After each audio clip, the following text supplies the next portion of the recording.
Muy buenas noches, sean bienvenidos a esta sesión académica del jueves 23 de mayo del 2019. Y como lo anunciábamos el martes pasado, tanto la sesión del martes como esta y la del próximo día martes, o sea, 3 sesiones es las que hemos seleccionado para poder comunicar tanto a los compañeros, consocios, como los invitados que asisten a esta casa sede, como a los que después van a ver esto en el video de la base de YouTube que tiene nuestra benemérita institución. Estamos presentando los resultados que se han tenido a partir de esta idea de crear seminarios permanentes desde Jalisco, pero en un contexto de carácter global. El año pasado estuvimos trabajando el tema de expansión urbana y lo que estamos presentando ahora son los resultados del cambio global que se está dando en términos de biodiversidad, y esto cómo se refleja alrededor de nuestro territorio en el marco de la biodiversidad. En la sesión del martes ya veíamos la parte de servicios culturales y hoy tenemos la oportunidad de poder conocer de una manera más amplia, más completa, lo que viene a ser la parte de biodiversidad, de identidad en la costa de Jalisco. Y para eso me da un gran gusto poder que esté aquí con nosotros el doctor Fabio Germán Cupul Magaña, una persona al cual hemos admirado por su capacidad de comunicación de la ciencia y por su dedicación en generar conocimiento y comunicarlo.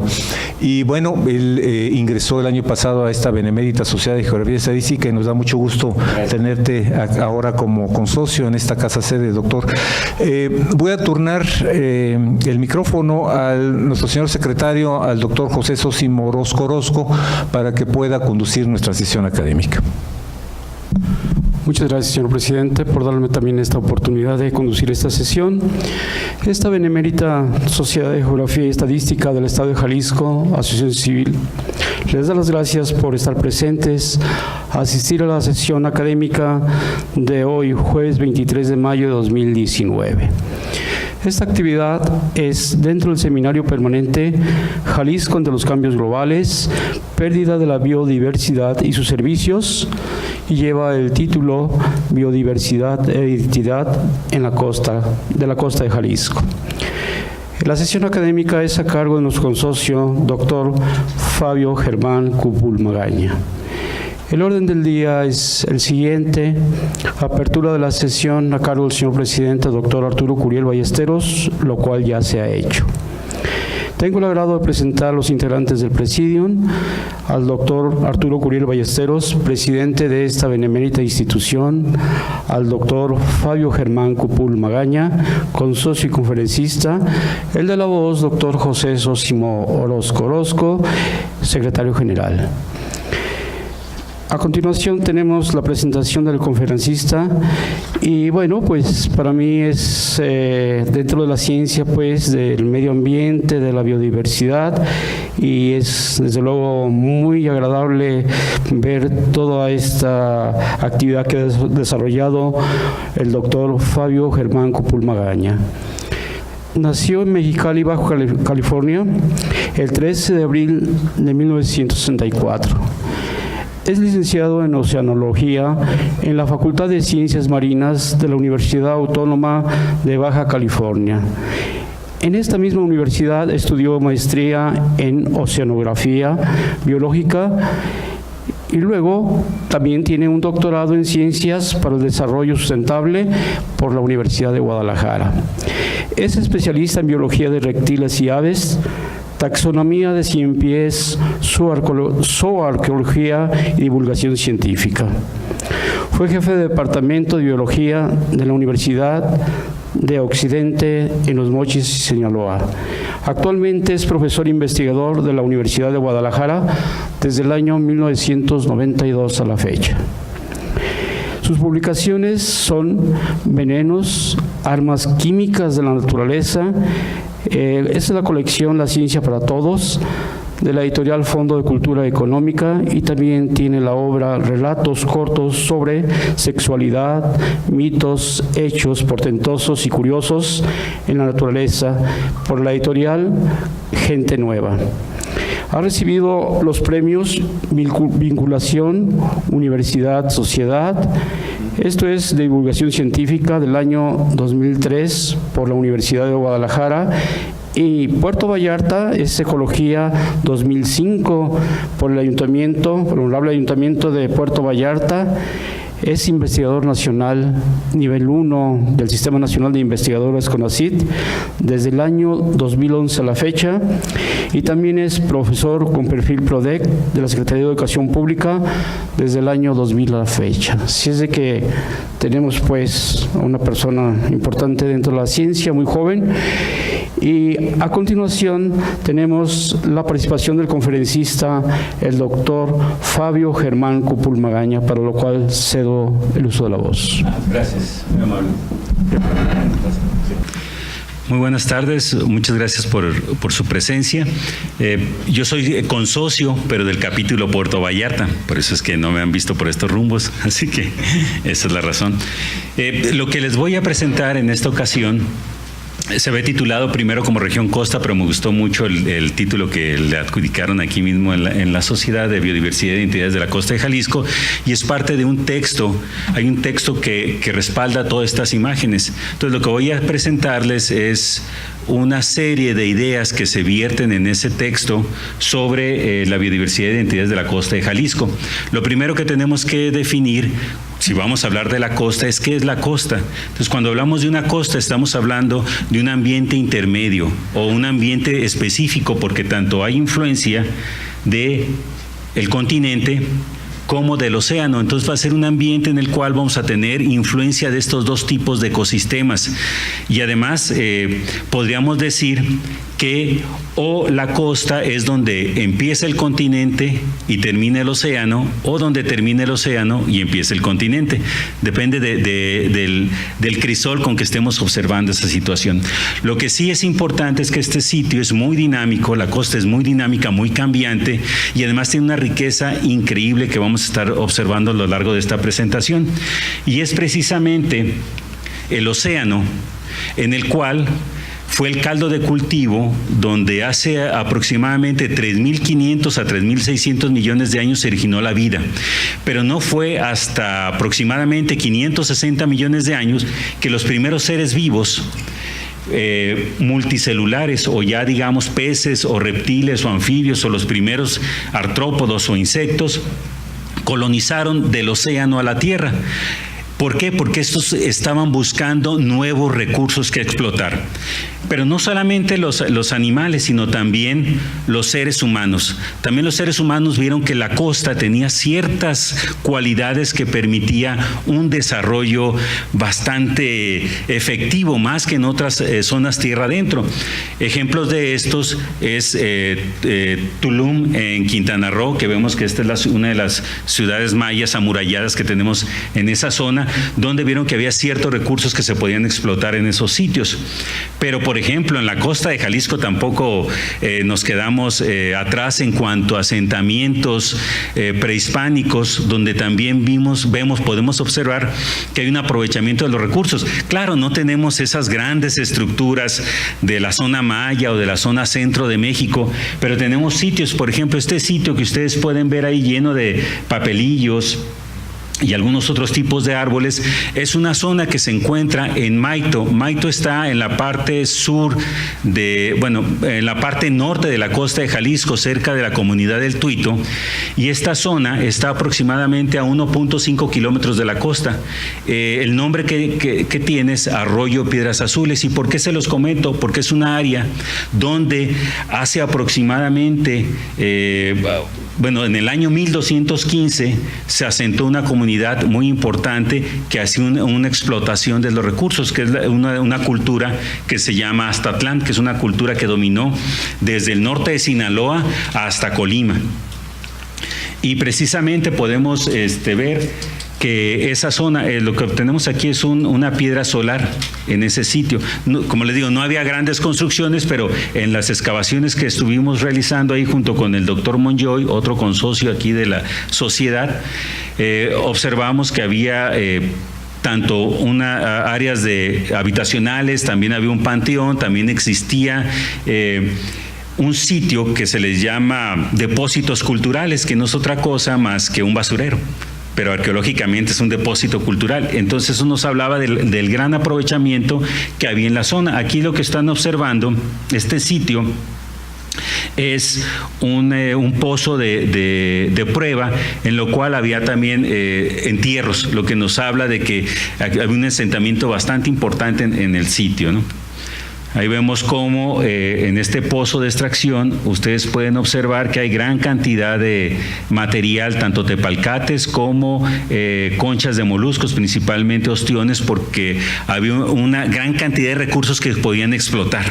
Entonces esas eran las ventajas de estar en la costa, el aprovechamiento que se podía hacer de esos recursos. Pero en el caso de la costa podemos definir, más bien la importancia que tiene la costa hasta nuestros días es que podemos decir que es atractiva porque el 40% de la población mundial vive en las costas. Entonces, algo están ofreciendo. Y en el caso de la costa de Jalisco, aproximadamente de los 8.300.000 habitantes que tiene Jalisco, alrededor de 250.000 a 300.000 viven en las costas, es decir, el 3% de la población jalisciense vive en las costas. Pero, como todo, esos ambientes, como les digo, es muy dinámico y por lo tanto las poblaciones que ahí habitan o los recursos que se tienen o los diferentes ambientes que están ahí se ven expuestos tanto a eventos de tipo atmosféricos, tanto de ambientes acuáticos como ambientes terrestres. Aquí solamente vemos una imagen del malecón de Puerto Vallarta cuando ocurrió el huracán Ken en el 2002, toda la destrucción que hubo en la zona. Ahora, si estamos hablando de la costa tiene ciertas particularidades en cuanto a los conceptos que se aplican a ella. Por ejemplo, hablamos de línea de costa o de litoral o de la misma costa y a veces los utilizamos como sinónimos cuando no son sinónimos. Por ejemplo, tenemos que la línea de costa es el límite a donde llegue el océano. Y esa línea de costa entonces se va a mover, va a ser cambiante. Por ejemplo, vemos esta imagen, no es de México, claro, sino es de Inglaterra, donde vemos que aquí está la línea de costa, hasta aquí llega el mar. Pero esa línea de costa, cuando baja la marea, cambia, ¿sí? Y se va muy lejos. Aquí lo podemos ver en México, pero en las partes altas del Golfo de California, donde cerca de San Felipe, precisamente lo que estamos comentando ahorita, donde la línea de costa se va a veces, se pone uno en la playa y la línea de costa se mete como 1 kilómetro. También esa sería la línea de costa. Ahora, si hablamos de litoral, esa es desde el nivel más bajo de la línea de costa hasta donde hay un efecto por parte de la salpicadura. Ese es el litoral. Este es en Cartagena, en España. Y si hablamos de costa, todavía es mucho más amplio el concepto, porque toma el concepto de litoral, es hasta la línea más baja de marea, hasta donde veamos que hay un efecto visible, ya sea en la vegetación o en la orografía, en el ambiente terrestre. Por ejemplo, aquí podemos definir que la costa es desde esta zona, desde la playa, hasta donde hay efecto de las lagunas. Hay casos en que la costa se toma hasta las entradas de los ríos, hasta las cuencas hidrográficas o hasta las faldas de las montañas. Todo va a depender del interés que se quiera si se quiere proteger o se quiere explotar una costa, ¿no? También, como les comenté, las costas son dinámicas, cambian. Estas, por ejemplo, aquí vemos una costa, esta es en Cataluña, en el mar Mediterráneo, vemos cómo en cierta temporada del año hay arena y en otra temporada del año esta desaparece. Esta se debe precisamente a las fuerzas que ocurren de los vientos, también tiene que ver con las lluvias, porque el aporte que hace el continente con sedimentos, y también por las corrientes oceánicas, ¿no?, que hay en la costa. Entonces son ambientes dinámicos muy cambiantes que se deben tomar en cuenta cuando se hacen desarrollos en la costa. Ahora, de la que vamos a hablar precisamente es de la costa de Jalisco, que se extiende desde el río Ameca en el norte hasta el río Marabasco o Cihuatlán en el sur, y tenemos 346 kilómetros de costa. Y esa costa puede ser de varios tipos. Hay costas arenosas, donde, como en el caso del playón de Mismaloya, son 69 kilómetros de costas arenosas. O, por ejemplo, también, como ocurren en algunas partes del sur de la Bahía de Banderas o de la costa de Jalisco, tenemos costas rocosas, donde en ocasiones se pueden encontrar pequeñas playas de bolsillo, que esas playas de bolsillo son originarias por desembocaduras de arroyos o ríos, que son los que están aportando el sedimento. De hecho, las playas son los ambientes conspicuos o característicos de la costa, es lo que las hace tan atractivas. Por ejemplo, tenemos aquí, esta es de playa de Tehuamixtle, en la parte norte de Tomatlán, de la costa, de Cabo Corrientes, y esta es una playa completamente rocosa, aunque también hay partes de playas arenosas. De hecho, el nombre Tehuamixtle, con el que se nombra esta playa, se refiere, Tehuamixtle es entrada de niebla, porque hay un evento muy curioso que ocurre principalmente en las tardes en esta parte, de que entran nubosidades que prácticamente hacen que la visibilidad se pierda en esta zona. También, como parte de las costas, tenemos las islas, como estas islas en la bahía de Chamela. Aquí está la isla de La Cocina, que casi la mayoría si no es que todas las islas que se tienen en la costa de Jalisco son de origen terrestre, ¿no? Muy bien. Otro ambiente importante dentro de las costas son los humedales, lagunas costeras, esteros o estuarios. Más adelante vamos a ver esos tipos, que han sufrido efectos bastante importantes por el desarrollo humano. Aquí, por ejemplo, vemos un estero urbano, que es el estero El Salado en Puerto Vallarta. Esta es una foto de los años, creo que es el año 2000, y aquí vemos una foto de la década de los años 60. Vemos cómo este puente que está aquí es el mismo que vemos acá. Cerca del 50% de su cobertura vegetal fue modificada en Puerto Vallarta para dar pie a la rada portuaria, al aeropuerto y al área habitacional que se conoce como Marina Vallarta. Entonces han sufrido ciertas modificaciones, y la importancia de estos espacios es porque son viveros naturales para especies tanto de aves como de reptiles y como de peces, que hacen de estos sitios sus sitios de reproducción. Muy bien, la costa de Jalisco está conformada por 5 municipios. Tenemos al norte Puerto Vallarta, cuyo municipio fue erigido como tal en el año de 1918 y pues celebra a Ignacio L. Vallarta.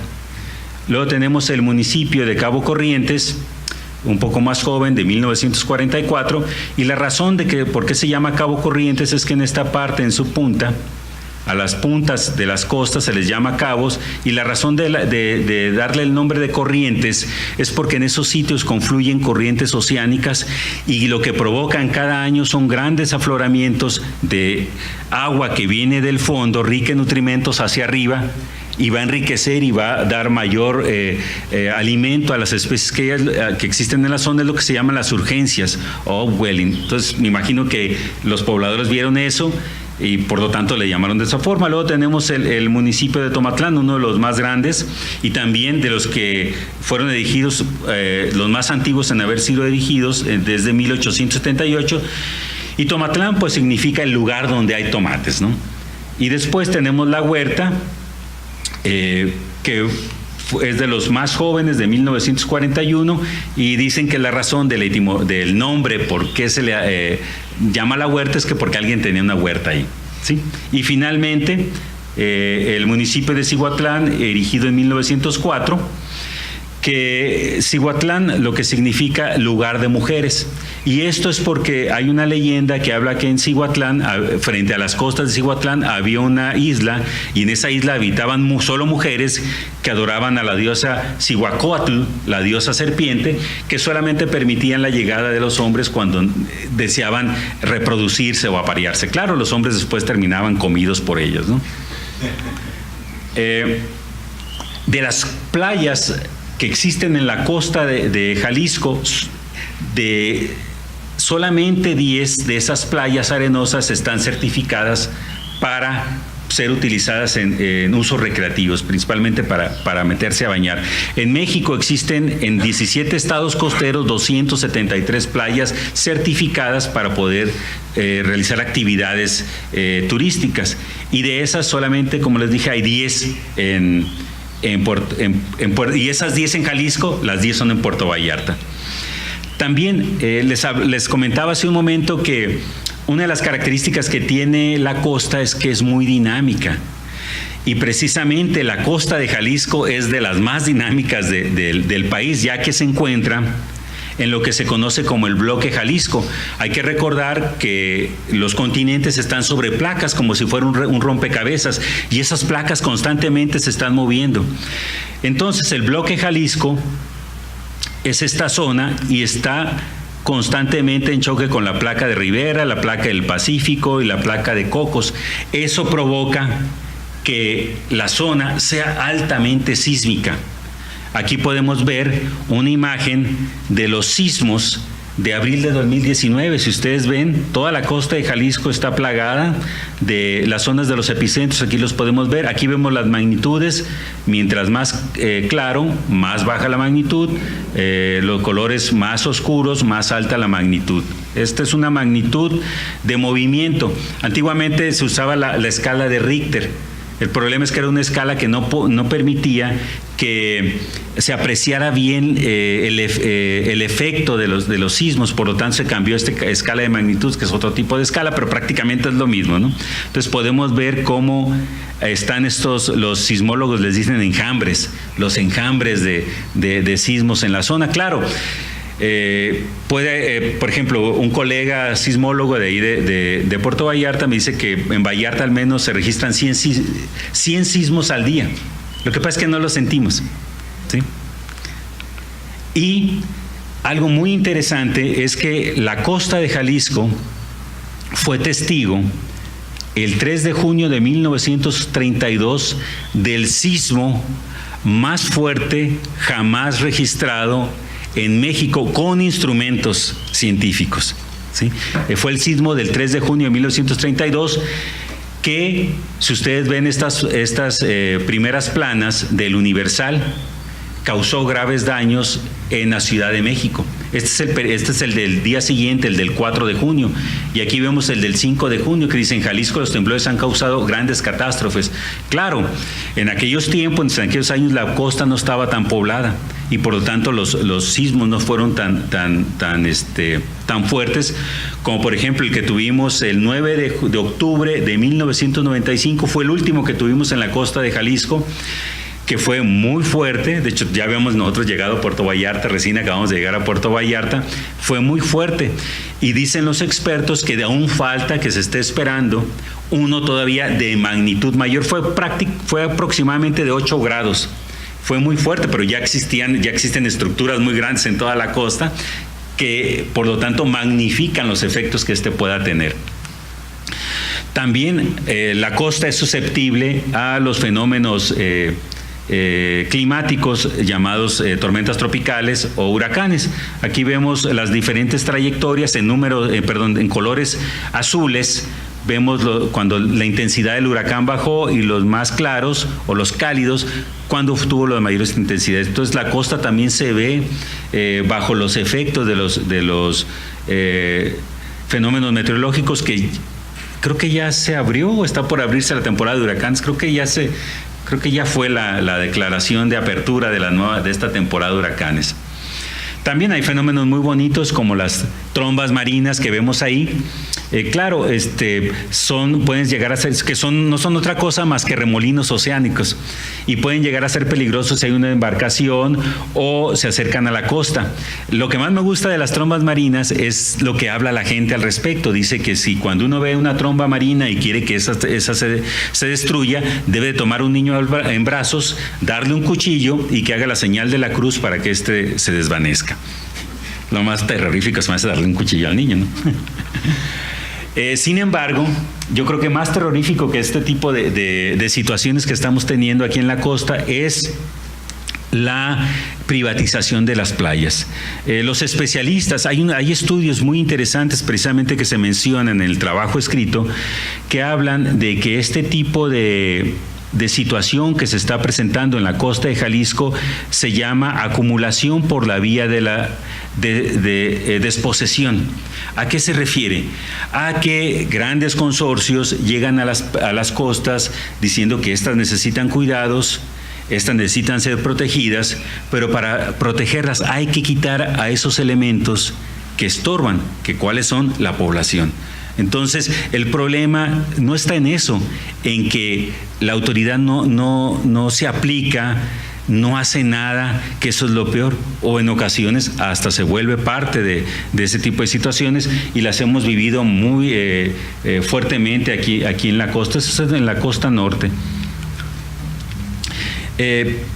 Toda esa situación con relación al cambio en el uso tradicional que se le estaban dando a las playas se remonta a la década de 1940-1950 aquí en el país, cuando el presidente Adolfo Ruiz Cortines empieza con el proyecto de la Marcha al Mar, que era llevar a toda la población para explotar esos recursos que tenemos en la costa. El problema fue en que se hizo la actividad, pero sin planeación, ¿sí? Sin saber a qué íbamos, sino había que utilizar esos recursos, pero ¿de qué manera? Entonces ese fue el problema. Y precisamente esa apropiación o explotación de la costa fue lo que trajo problemas. Me voy a permitir leer rápidamente esto porque me parece importante a las conclusiones que llegan Ávila García y Luna Sánchez en su investigación que hicieron sobre todo este proceso en la costa de Jalisco. Dice que la costa de Jalisco tiene una larga historia documentada de desalojos y privatizaciones, así como de acciones de resistencia de los locales. Sin embargo, se encuentra ampliamente privatizada y con una visión turística que exige purgar las playas contaminadas de pobladores locales para así ofrecer un entorno prístino y exclusivo. Es así como en la costa de Jalisco se disfrazan el desprecio y la exclusión como desarrollo y protección ambiental.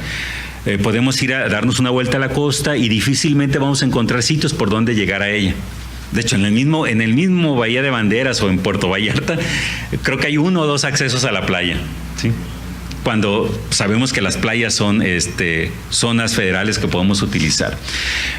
De hecho, fue Agustín Yáñez Delgadillo, el novelista, político y gobernador de Jalisco, quien más se conmovió con esta situación. Por una parte, él aplaudía como parte del gobierno las acciones del presidente, pero otra parte, su parte artística, su parte de escritor, su parte de novelista, lloraba.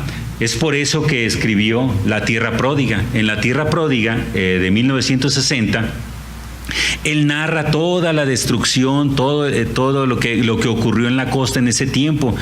Y uno pensaría que la novela tiene un final feliz, ¿no? Tiene un final nada feliz, ¿no? De hecho, aquí también pongo un extracto de la contraportada de su libro, que dice: seguían llegando máquinas, avanzaban pesada, lenta, inexorablemente, derrumbaban árboles, rompían montañas, rellenaban abismos, tractores monstruosos, palas gigantescas, escrepas colosales, enormes camiones de volteo, llegaban del oriente, del norte, del sur, hacia el mar. Era la visión que él tenía como humanista, no tanto de político. Podríamos decir que él sufrió ese proceso cuando fue gobernador. Mucho antes de todo esto, en la época de la conquista española en México, la región de la costa de Jalisco pertenecía a una más grande llamado el Reino de la Nueva Galicia. que incluía Nayarit, Zacatecas, Aguascalientes, gran parte de Jalisco, hasta Sinaloa y una pequeña fracción de los estados de San Luis Potosí y Durango. Este reino de Nueva Galicia duró entre 1531 y 1786 y tuvo varias sedes. Su capital, una fue primero Tepic, luego Compostela y creo que después finalmente fue Guadalajara. Nos vamos mucho más atrás de ese reino, y esto es algo de lo que comentaba en la tercera diapositiva. Había una gran cultura llamada cultura Aztatlán entre el 900 y el 1300 de nuestra era, lo que se conoce como posclásico temprano, donde había esta comunidad tenía un dominio tanto religioso como militar, un dominio cultural que se reflejó principalmente en su forma de hacer la cerámica. La característica de esta zona, que precisamente la zona que les comentaba de Arroyo Piedras Azules en Maito, recientemente excavada, se excavó en el 2017-2018. Ya ahorita ya está destruida, porque lo que se hizo fue la Universidad de Guadalajara rentó el terreno, fueron 4 hectáreas que rentó a un particular para poderlas excavar esos 2 años. Precisamente las excavaciones fueron a cargo del doctor Monjoy. El doctor Monjoy de su bolsa rentó casi un año un departamento ahí cerca, precisamente en Tehuamistre, para poder extraer la zona. En la zona se hicieron alrededor de 40 pozos de excavación y se extrajeron alrededor de 142,000 tepalcates y gran cantidad de huesos que ahorita seguimos todavía trabajando con ellos. Entonces, toda esta era una zona Aztatlán. Todo este sitio había, como les decía, había panteón, había zona ceremonial, había zona habitacional y los tiraderos de basura, ¿no? Y aquí están parte de los tepalcates. Como les decía hace un momento, lo interesante de ellos eran la coloración que estos tenían. Principalmente usaban pigmentos minerales. Y también algo interesante de estas zonas, de la zona de la costa de Jalisco en general, es que había cultura. ¿Y cómo sabemos que había una cultura y una cosmovisión por parte de sus habitantes? Por sus entierros. Eso nos habla de una percepción del mundo. Y había 2 tipos de entierros. Uno de los más conocidos es el de tiro, un tiro de aproximadamente un agujero en la tierra, que podía variar entre 1 metro, 1,5 metros, hasta 2 metros, y luego tenían una bóveda que se ensanchaba en el fondo, donde se depositaban ya sea el cuerpo completo, como en este caso, o también había otra manera de hacer también los entierros. Eran en bóveda, en tiro y bóveda, pero aquí vemos que están los esqueletos. Primero se ponían, moría la persona, se ponía a secar, se descarnaba, y los huesos luego se ponían juntos y se apretaban fuertemente con textiles y luego eran puestos dentro de vasijas, y estas vasijas se llevaban a la bóveda del tiro. Entonces esos eran los 2 tipos de enterramiento que había en la zona, y dependiendo de los elementos o de los utensilios que tuviera, eso nos hablaba de su nivel o de su jerarquía dentro de la comunidad. Por ejemplo, tuvimos la experiencia de trabajar no precisamente muy cerquito de la costa, sino en Mascota, en un sitio que se llama El Pantano, y ahí descubrimos que una de las personas, que era una mujer, por cierto, tenía un hueso en el pecho, y cuando logramos identificar el hueso era de un águila real, el ala izquierda, lo que nos habla de que era seguramente una persona muy importante dentro de la sociedad del Pantano. El Pantano es mucho más viejo, es del 900 antes de nuestra era. Pero eso nos habla de que existía una cultura, una cosmovisión del mundo. Y esto es lo que les comentaba de la cultura Aztatlán. Lo que la caracteriza es su cerámica muy pigmentada, muy colorida. Aquí podemos ver. Creo que aquí no se alcanza a ver. Lo que vemos son plumas. Esto es lo que le quería mostrar. Aquí podemos ver parte de la cerámica. Que ven aquí, es Ocho Venado. Ocho Venado era un líder de cultura Aztatlán muy importante, pero no solamente de la zona que les comentaba, hay registros de él hasta Chiapas. Entonces se supone que era un gobernante muy importante para la zona. Había una influencia bastante importante de la comunidad Aztatlán que estaba asentada en estos sitios. Estos son precisamente de estos fragmentos son precisamente ahí de Arroyo Piedras Azules, del que le estaba comentando del tuito. También eran personas que tenían habilidades para la pesca, y vemos anzuelos. No había mucho desarrollo de cerámica. Vemos aquí como lo vemos en el centro o en el sur de México. Y también hay gran registro de petroglifos en la zona, que principalmente lo que registran son animales. Vemos aquí venados, perros. Esto parece un ave de 2 cabezas. Aquí hay uno que no se identifica, y aquí es un alacrán. El alacrán, el significado es que está asociado a la tierra. Esto precisa por las asociaciones que se hacen con los huicholes actualmente, porque se piensa que esta comunidad Aztatlán fue de la que derivó posteriormente hacia la comunidad, lo que fue las bases para asentar a la comunidad huichol o huicharica. También hacían uso, como veíamos que había anzuelos, y aquí están algunos peces, fragmentos de peces que hemos encontrado aquí en la zona. Y algo interesante es que estos que son vértebras de peces estaban quemadas, lo que nos habla de que hacían uso de fuego para cocinar sus alimentos. En algunos casos también encontramos cortes con cuchillo. Encontramos cortes de cuchillo, y en otros encontramos los huesos, pero lo que utilizaban es otra técnica que se llama de piedras de ebullición, donde las piedras se ponen a hervir, perdón, se ponen sobre las brasas y luego se meten al agua. Y esto es porque en esta zona encontramos casi 500 piedras del tamaño de un puño, uniformes, que no encontramos en ningún otro lugar. Entonces eso nos habla que también utilizaban esa técnica de cocción. Estas son algunas muestras de animales que comían: iguanas, tortugas terrestres. Este es el casquito, se llama casquito rubio, y tortuga marina. Y muchas otras, estamos trabajando en eso.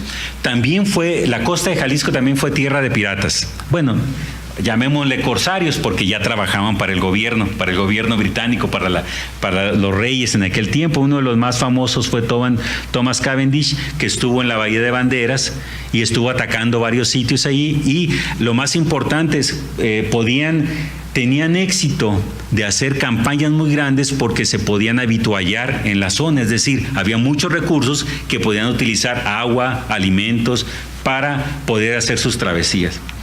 También hay registros de que parte de la costa, principalmente la Bahía de Banderas, fue una zona ballenera muy importante. Fue tan importante que nuestro prócer aquí, Guillermo Prieto, nos dice que en su tránsito por la Bahía de Banderas, al norte de la costa de Jalisco, vio cómo había mucha riqueza, pero él sentía pena porque no había quien la cuidara. O sea, no había quien viera que no hubiera una sobreexplotación de esas riquezas. Y lo más trágico es que es 1877 y sigue siendo igual, porque, por ejemplo, para la Bahía de Banderas tenemos 1 o 2 inspectores de Profepa para que se hagan cargo de todo lo que pasa por ahí. También es interesante que, asociado al desarrollo de la zona, también se han creado ciertos mitos. Por ejemplo, en la zona de Puerto Vallarta, en el año de 1924, dado los recursos que había en la zona, llega una compañía platanera, la compañía platanera Montgomery, norteamericana, que hace un desarrollo muy importante, una explotación muy importante de la zona, pero a la vez era solamente para ellos obtener las ganancias, pero nada se quedaba ahí. Entonces, si la gente quería entrar a los platanares a querer tomar eso, decían que no entraran porque, según ellos, según la gente, decía que había una sierpe, es decir, una serpiente bicéfala, que era una anaconda que habían traído de la Amazonia brasileña. Pero no era eso, sino eran los celadores que se encargaban de eliminar a quien entrara a robar o simplemente a quien se manifestara en contra de la compañía. Era la creencia que se había generado dentro de la comunidad de Ixtapa, ahí en Puerto Vallarta, para de alguna manera entender lo que estaba pasando, ¿no? Algo también interesante, no solamente hay de ese tipo de mitos, hay mitos también donde creados principalmente por la cinematografía, como en esta película El Peñón de las Ánimas, donde, bueno, tenía la participación de Jorge Negrete y María Félix, y ahí hay una canción muy importante que es la canción de Cocula, y que esta fue escrita por Ernesto Cortázar y Manuel Esperón en 1942, y creo que todos nos lo sabemos, que dice: de Cocula es el mariachi y de Tecalitlán los sones. Ciertos investigadores nos dicen que esto no es cierto, que el mariachi, su origen es en la costa sur de Jalisco, y fue su origen a partir de 5 instrumentos de cuerda, y después cuando es llevado a la capital del país es cuando se incorporan otros 5 instrumentos para darle más sonoridad, porque en aquellos tiempos la calidad de los sistemas de sonido no era tan buena como la que tenemos ahora. Entonces es un mito arraigado que de Cocula es el mariachi, de Tecalitlán los sones, sino que son de la costa sur o de un lugar muy cercano, no especifican, de la costa sur de Jalisco. Interesante es que la costa es muy cambiante en cuanto a los paisajes que nos presentan. Por ejemplo, tenemos un promedio entre 25 y 26 grados centígrados de temperatura todo el año, y 2 estaciones del año muy marcadas: la estación de lluvias, que es entre junio y octubre, y la estación seca, que es entre noviembre y mayo, y que se caracterizan porque en lluvias prácticamente todo es verde, pero en la de seca o toda la vegetación pierde las hojas, como en el caso de este tipo de bosque, que es el bosque tropical caducifolio, que prácticamente el 95% de los árboles pierden sus hojas, o este otro tipo de vegetación, que es el bosque tropical subcaducifolio, es decir, que no todas, sino cierto número, como el 50%, pierde sus hojas. Como vemos aquí esta imagen en la parte este de Puerto Vallarta, ahí vemos la época de secas y la época de lluvias. No se ve tan seca como la caducifolia, ¿no? Entonces tenemos estos 2 tipos de vegetación dominante, y precisamente este tipo de vegetación se ve afectada por los incendios forestales. Esta es la imagen del 19 de mayo apenas. Vemos la cantidad de incendios que se están presentando en la costa. Muchos de ellos son incendios provocados. Aquí vemos a más detalle ese sitio. Entonces son el tipo de situaciones a las que se encuentra. También parte de la vegetación típica de la costa de Jalisco es el manglar, pero durante los últimos 44 años el 70% del manglar se ha perdido, principalmente por los desarrollos que se han hecho en la costa. Pero no todo es destrucción. También hay acciones del gobierno, principalmente las declaratorias de áreas naturales protegidas, como por ejemplo estas son varias de Jalisco, pero lo que nos vamos a centrar son estas: a las islas y los islotes de Bahía de Chamela, el playón de Cuizmala, el de Mismaloya, la playa del Tecuán y playa Cuapas. O sea, hay acciones por la conservación de esos espacios. Y precisamente las actividades económicas que tiene la costa, pues es la economía en general, pero principalmente está la silvicultura, la explotación, que precisamente veníamos por la carretera, nos vinimos por la parte de Ameca, y hay gran cantidad de camiones. La carretera está surcada por camiones que llevan árboles, ¿no?, que acaban de talar, principalmente pinos. También la acuacultura es una actividad económica importante, los servicios turísticos son muy importantes en la costa, la ganadería, principalmente utilizando el ganado brahmano, que es el que más resistente a este tipo de ambientes, y la pesca, una pesca tradicional, una pesca a nivel de costa, no tan desarrollada como las pescas que tenemos, por ejemplo, en Sinaloa, en Sonora o en Baja California, ¿no?, que son a gran nivel. También dentro de las actividades que hay en el caso de la pesca, y una de las que son emblemáticas de la costa, son los torneos de pesca. El más famoso es el torneo de pesca de marlin y pez vela de Puerto Vallarta, que este año va a cumplir 63 años, porque esta es la de este año. Principalmente lo que pescan es el pez espada. Y dentro de las paisajes intangibles o de los aprovechamientos intangibles es todo lo que nos ofrece la naturaleza, que realmente no hay ningún costo, como esos atardeceres. Y parte también de esos placeres que nos puede ofrecer la costa, que son además también parte importante de su cultura, están el pescado zarandeado, o los corundos, que es un tamal de masa, pero la diferencia es que está hecho con hoja de roble, con los quercus, con el género quercus. Esto es principalmente de la parte de Tomatlán.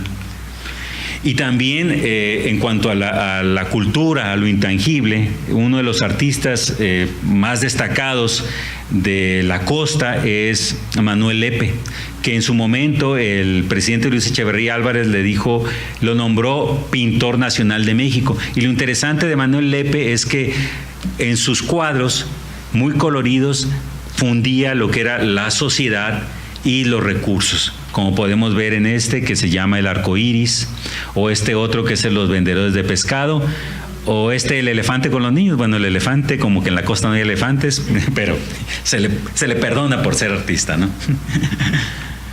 También algo típico de la costa es el pescado en vara asado, o embarazado, ¿no? Que también puede ser camarón embarazado, y no me acuerdo qué otra cosa, curvina es lo que principalmente utilizan. También parte de la costa, uno de los atractivos de la costa es la raicilla, que es un mezcal. Es un mezcal, su destilación se desarrolló a partir del siglo XVII en la costa y principalmente utiliza dos tipos de agave. El agave espadín, que este es el agave industrial, y el agave mexicano, que es el de la especie Rhodocantha. La diferencia es que esta es una especie que naturalmente se extrae, es más difícil de encontrar que y de hecho la raicilla que se hace con Rhodocantha es más dulce, mientras que la otra es más ahumada, más rasposa, digamos, con más sabor el sabor a humo lo tiene precisamente el ahumado por el tipo de destilación que se hace bajo tierra, ¿no? También parte importante de la cultura y de lo intangible de la costa son sus médicos tradicionales, ¿no? Los curanderos, que hacen uso de los recursos naturales con los que cuentan para el tratamiento de ciertos tipos de enfermedades. Claro, la mayoría de esos tipos de tratamientos no están probados con medicina científica o clínicamente. Pero aquí les muestro un ejemplo. Por ejemplo, esta es Doña Berta, de la zona de Yelapa, al sur de la costa de Bahía de Banderas. Y ella nos dice que si nosotros sufrimos la picadura de un alacrán o un escorpión, que precisamente aquí tenemos al güero de la costa, el alacrán típico de la costa, que es de los más venenosos a nivel mundial, ¿qué es lo que se puede hacer? Bueno, se toma el alacrán, se mata, se le abre la panza y se le pone sobre la picadura. O si no, usa de cataplasma hojas de chaya, y si eso no resulta, toma una iguana negra, que son de la costa, hace un caldo con ella y se lo toma. Entonces estos son los remedios. Lo mejor es ir al centro de salud más cercano y ponerse el antiveneno, que precisamente el antiveneno del alacrán está desarrollado en México, en lo que es el Instituto de Biotecnología y el Instituto Mexicano del Seguro Social. Algo que también contribuyó a la mitificación y al desarrollo, bueno, eso dice a nivel ciertos investigadores, al desarrollo de la zona costera, principalmente de Jalisco, de Puerto Vallarta, es esta película de La Noche de la Iguana, de 1974, cuyo director John Huston. Tenemos a Richard Burton y Deborah Kerr, que nos habla sobre el amorío de este sacerdote renegado que tiene amorío con 3 mujeres, y toda la película trata del arrepentimiento. Entonces lo que trataron de ver es en esa vegetación verde, lujuriosa, que la lujuria de los artistas se reflejara en ella, de los diferentes personajes. Entonces se piensa que con esta película un despunte a nivel mundial, el conocimiento a nivel mundial de las costas de Jalisco, lo que luego se dio a conocer como un eslogan turístico, la Costa Alegre, que dicen que la Costa Alegre, en realidad alegre no tiene nada. Bueno, pero a mí lo que más me llamó la atención es que en la película, pues, lo que se ve, lo que predomina en el paisaje son las palmas, y precisamente una palma nativa de la zona que es el coquito de aceite, Atalea coune. Curiosamente el nombre Atalea, hace mención a el último emperador, el último monarca de Pérgamo, allá en Grecia, Atalo, que le gustaba la jardinería. Entonces por eso es que le pusieron ese nombre. Coune es un nombre para referirse a las palmas en el Caribe. También parte de la riqueza intangible de la costa son sus celebraciones. Prácticamente en cualquier pueblo costero hay celebraciones a ciertos santos patronos. Pero principalmente destaco aquí la peregrinación de los desfavorecidos, que se empezó a realizar alrededor de 1950 en Puerto Vallarta, que es una peregrinación para agradecer por parte de los fieles a la Virgen de Guadalupe, aquí en la catedral la parroquia de Guadalupe en Puerto Vallarta, del 1 al 15 de diciembre. Y realmente es algo muy interesante de observar ahí en la zona. Miles de personas participan en esto. Pero algo más importante, más interesante es la festividad del 27 de junio en Tehuamixtle en Cabo Corrientes, cerca del Tuito, donde ahí se celebra a la Virgen del Perpetuo Socorro. Lo más interesante del sitio es ver paisajes desérticos, el mar, pues la gente costeña, y ver a una Virgen bizantina. Es algo surrealista, así es, observar eso. Es muy, muy interesante. Y es muy interesante ir y ver esta celebración. También están las fiestas taurinas o las fiestas tradicionales de San Patricio, que son alrededor del 17 de marzo, puede variar la fecha, pero lo interesante es que celebran a San Patricio, a un santo irlandés, que de hecho no era irlandés, era escocés, pero fue raptado por irlandeses. Y la imagen que se muestra aquí, bueno, se le venera mucho porque se dice que hizo más de 1000 milagros, y uno de los milagros es que fue a una comunidad irlandesa que estaba infestada por serpientes y a todas las arrojó al mar. Y claro, el color verde por los tréboles es el más importante, pero lo más importante de las fiestas de San Patricio es tomar, como dicen, harta cerveza, ¿no? Las palmas también son parte del paisaje de toda la costa. Esta es la palma de coco de agua, aunque no son nativas de aquí de la costa, podemos decir lo que sí son, porque aunque son originarias de la zona de Asia, del Pacífico Sur, tienen más de 9000 años que colonizaron gran parte del planeta. También a lo largo de la costa podemos ver las primaveras, cuyo nombre nos habla precisamente de que es la época de floración. Hay otra especie, son 2 especies, hay otra que es una primavera, pero que le llaman amapa prieta, que tiene más en racimos sus flores.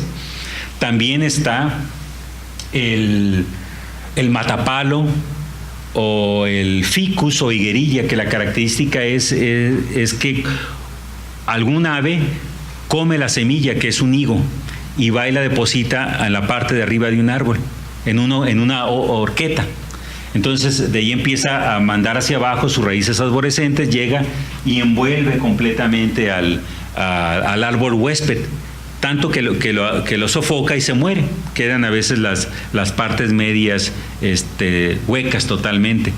Lo interesante es que ficus o higuerilla o amate, como se le llama, es con que los antiguos mexicanos hacían el papel amate, que precisamente es donde los antiguos mexicanos de diferentes partes del país hacían los amoxtli, que no son más que los libros pintados o los códices que conocemos.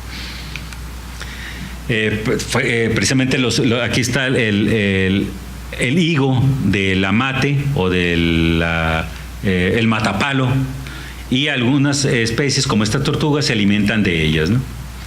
También está otro árbol muy característico de la zona, que es el capomo o ramón, que es de mucha utilidad porque el ganado se alimenta de ella y es muy nutritivo, y además se hacen dulces con el fruto, y lo más importante es el café de Capomo, que es muy consumido ahí por la costa.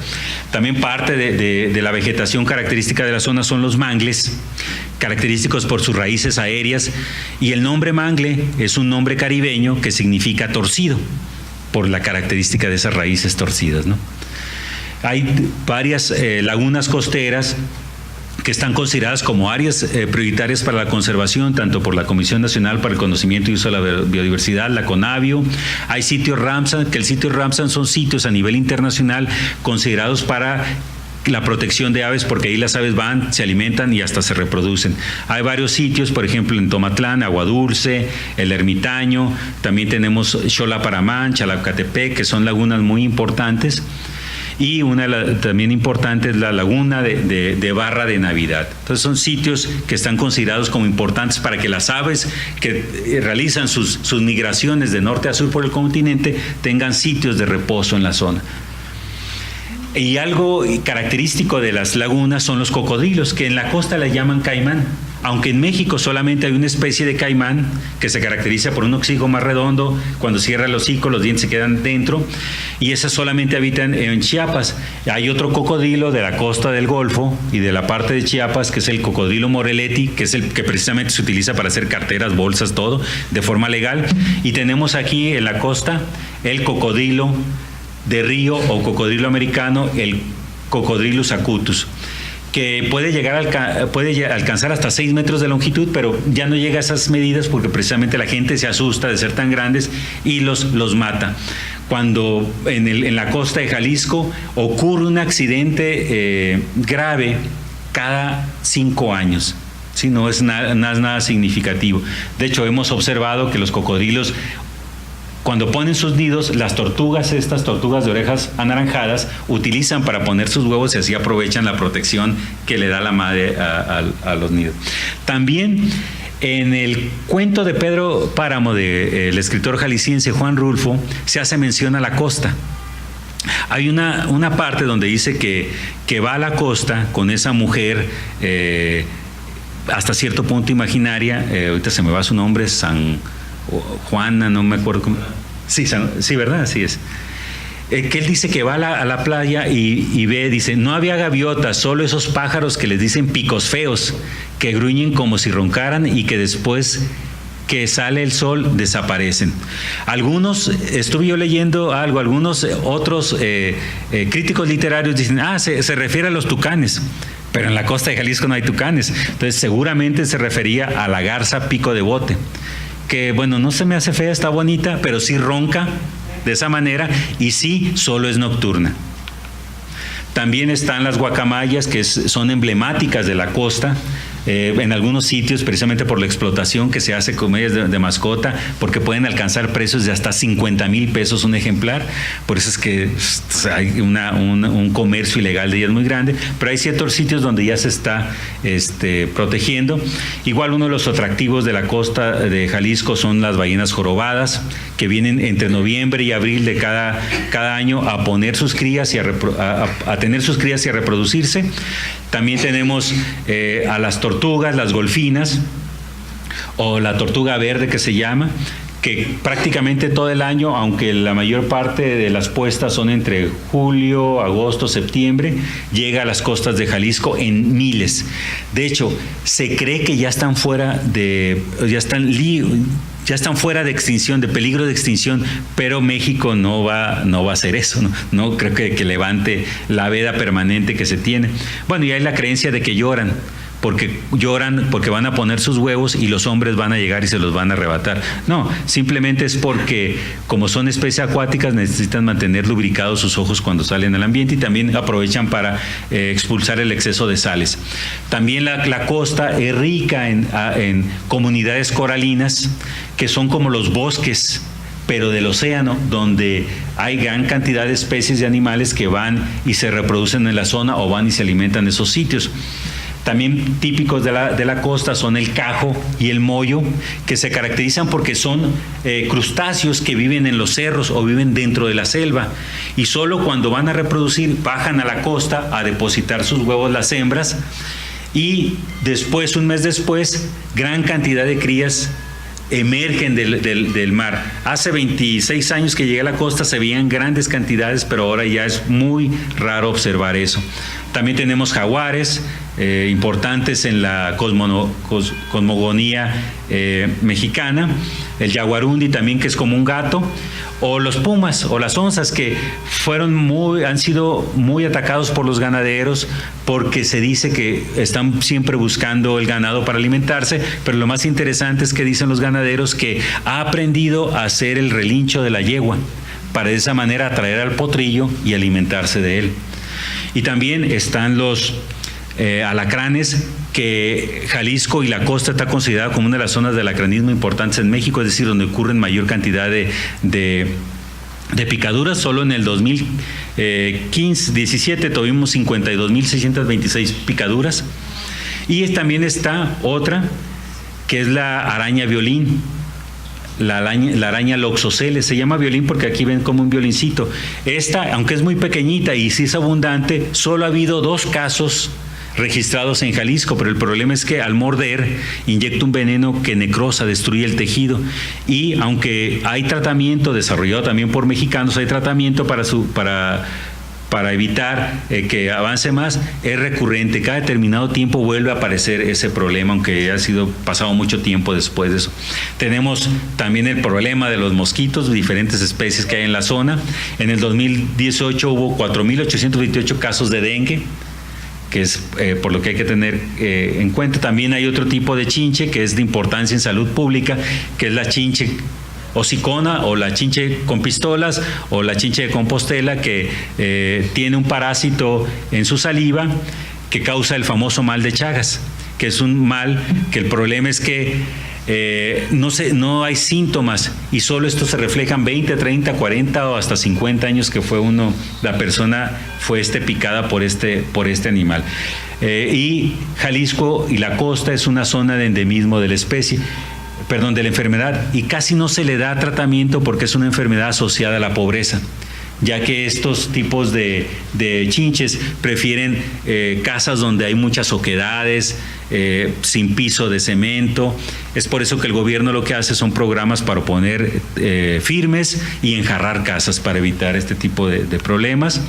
Y también hay peces míticos, por ejemplo, este es el pez remo, pero que la gente dice en la costa que es una serpiente marina, ya que alcanza hasta los 12 metros de longitud, pero es un pez de aguas profundas que bajo ciertas circunstancias sale a la superficie y se vara en las playas. También tenemos gran cantidad de tarántulas, y algo interesante es que existen muchas cosas todavía por descubrir en la costa. Por ejemplo, esta araña, que es la araña de patas rosadas, fue descrita en 1994. Esta tortuga, que es la tortuga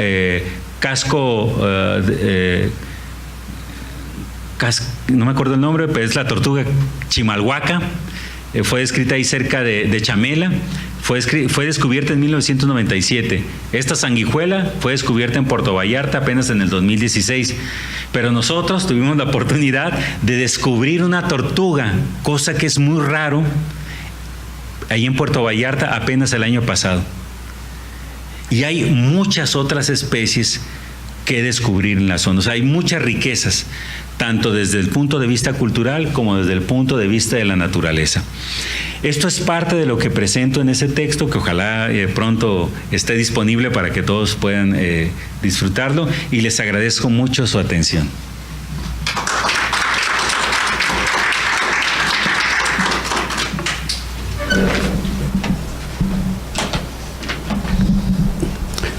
Bien, pues esta ha sido la conferencia del doctor Fabio Germán Copul Magaña, Biodiversidad e Identidad de la Costa de Jalisco, muy interesante.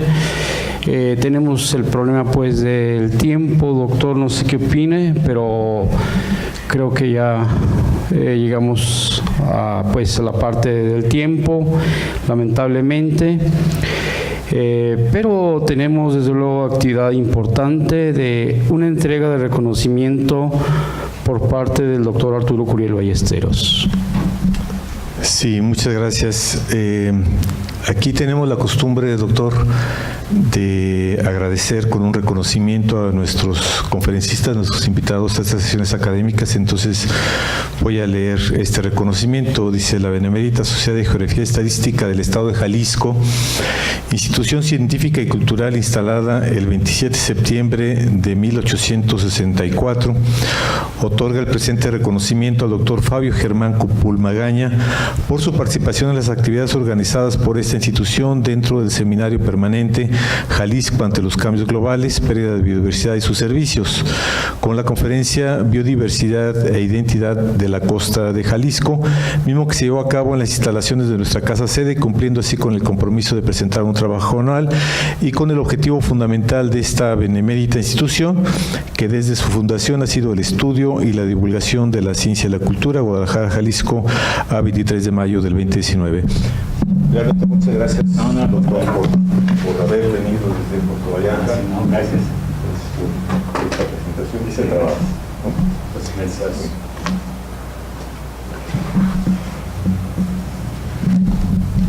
Bien, a continuación tenemos dos invitaciones. Este sábado, 25 de mayo, a las 7 de la noche, dentro de la 51 Feria Municipal del Libro de Guadalajara, se presenta la conferencia México y su avance en la Agenda Mundial de Desarrollo Sostenible. Esta conferencia es a cargo de nuestro consocio, doctor Francisco Ernesto Navarrete Báez, es en el andador Pedro Loza. Desde luego es la actividad de esta benemérita institución dentro de esta feria.